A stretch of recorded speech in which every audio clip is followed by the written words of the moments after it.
Juan Kapitulo 6, versikulo 35. Si Jesus miingon kanila, "Ako mao ang pan nga naghatag sa kinabuhi.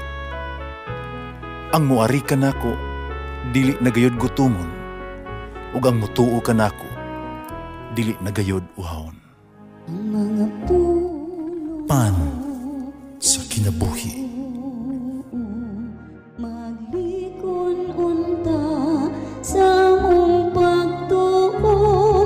Gagakakabi sa pagtuman sa imong mahal nga kasuguan.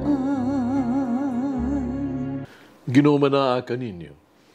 Santos ng Ebanghelyo sumala ni San Mateo. Usan na nakahigayon may miduol kang Jesus na nangutana kaniya. Magtutudlo. Usan may maayo kong buhaton, kung madawat na ko ang kinabuhin dayon. Si Jesus mitubag, nganong nangutana ka man kanako kung unsa ang maayo. Usara ang maayo, ang Diyos lamang. Tumana ang mga sugo kung buot ka mosulod sa kinabuhi. Sa nangutana, unsa mga suguan? Si Jesus mitubag, ayaw pagpatay, ayaw panapaw, ayaw pangawat, ayaw pamakak, tahurang imong amahan o ginahan. Higugmaa ang imong isikataw, imong sa imong kagalingon. Ang batanon mitubag, gituman ko kining tanan. Usa may kinahanglan kong buhaton. Tumiingon si Jesus kaniya, kung buot kang maghingpit, lakaw, ibaligya ang tanan mong katigayunan, o ihatag ang halin ngadto sa makabus. O magabaton ka ng mga bahandi dito sa langit. Balik nganhi, sunod kanako. Pagadungog ni ini sa batanon, milakaw siya na masulubon, kay dato man siya kaayo. Ang Ebanghelyo sa Ginoo. Pasalamati ang Ginoo, kay siya maayo. Ang iyang gugma mulungtad hangtod sa kahangturan. Pasalamati ang Diyos sa tanang mga Diyos. Ang iyang gugma malungtaron. Pasalamati ang Ginoo sa mga Ginoo. Ang iyang gugma balungtaron.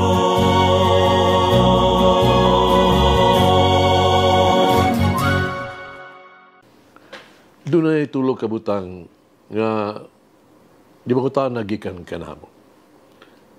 Una, kini mo ang pagbuhat ug maayo ng mga butang. Ang punto nga dili pagpatay, dili pagpangawat, dili pagpanapaw, dili pagsaksi ug bakak, pagpasilungog samahan o ginahan, pahigugma sa mga silingan, mao ang pagbuhat ug maayo. Apan ang pagbuhat ug maayo ngadto sa uban, dili lang pagbuhat ug butang nga makadaot kanila o makapasakit pa kanila. Ang pagbuhat ug maayo mao ang pagsiguro nga sila luwas o maayong pagabutang ang kinabuhi. Ligon. Ang mga sugo sa Diyos nag-agad sa pagbuhat ug maayo sa tuang mga silingan. O ang pagbuhat ug maayo sa kahagit alang kanato nga maghimong andam sa pag-alagad ug paghimo og sakripisyo alang kanila. Sa mas gibuhat ni Jesus alang kanato, nagbuhat siya og maayo alang kanatong tanan. Ikaduha, ipalayo ang ato ang kagalingon gikan sa material ng mga butang o gikan sa mga material ng handi. Makababag ba ka nato sa pagtugyas ng kagalingon ito sa Dios? Kaya sa tubag ni Jesus ngadto sa batan-ong lalaki, si Jesus wala magkundinar sa bahandi. No? Gipresentar ni Jesus, iparing ni Jesus nga ang bahandi dili garantiya sa kaluwasan. Ang gingharian sa Dios usa ka gasa. Makasulod kita sa kaharian sa Dios, pinaagi sa iyang grasya, pinaagi sa pagbuhat ug maayong mga butang, pinaagi sa pagtugyan sa itong kagalingon ngadto sa Dios. Kipadiyag ni Jesus kanato ang kapiligruhan sa bahandi.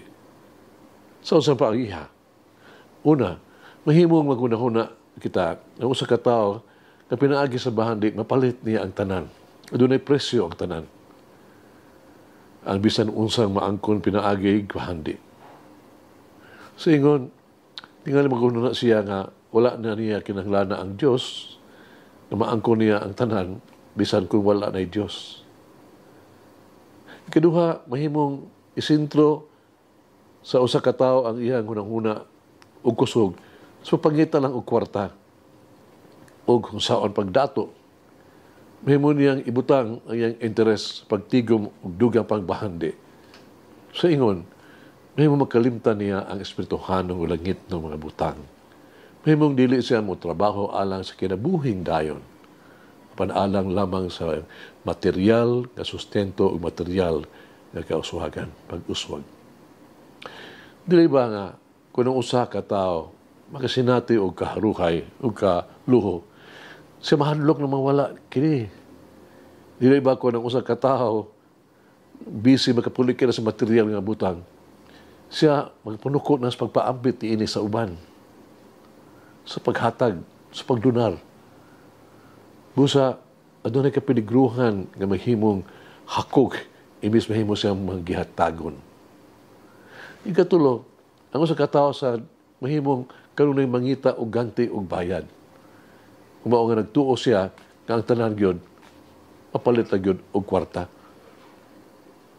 Sultihan siya ni Jesus. Ang mas importante ang Dios. Ang Dios mas bililhon. Ang Dios mao ang atong ganti. Ang langit mao ato ang katapusang destinasyon. Ang pagbuhat og maayong mga butang ngadto sa atong isikataw nga walay pagpaabot og balos mo'y atong halangdon na tumong. Ang pagbaton sa Dios sa ato ang kinabuhi o sa ato ang kasing-kasing o ato ang labing dako nga bahandi dinhi sa yuta. Ikatulo, kini mao ang paghalad sa kagalingon ngadto sa Dios na Jesus. Kaya natong ipunting ato ang mga hunahuna, atong kusog, atong kaugmaon, di sa mga material nga butang, kundi sa Diyos lamang. Kinahanglan natong malingkamot kita nga manaa ang Diyos ato ang kinabuhi. Pero mahimo ang ato ang kinabuhi nga mapahimuot sa Diyos, mabungahon alang sa iya mga buhat.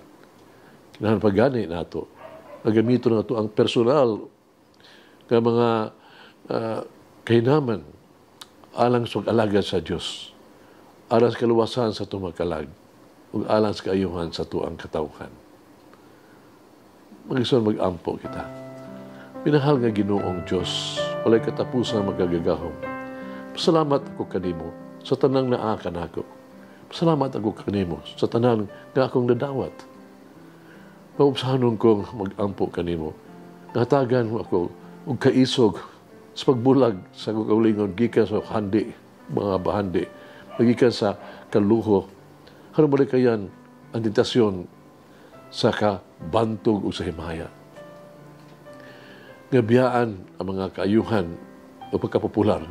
Ano akong gawas nun usad na makasunod kanimo. Walay kondisyon, ipahinungod ang ako ang kaugalingon kanimo. Hinigugmang amahan. Walay katapusan makagagahong Ginoong Diyos. Paubsahanon ako mag-ampo kanimo. Kasi imong grasya, bugos kong magtuman ang imuha mga sugo. Kinabubuton kong makapaambit sa ko ang panahon o matalento o magamit ang ko ang bahandi sa pagtabang o pag-alagad. Amen. Ama Mary, help me to see clearly and to desire what is truly good for me. Malangin ang Diyos magagahom sa tanan, Amahan, Anak, Espiritu Santo. Amen. May the Lord of the divine mercy bless us all, heal us from all diseases and suffering.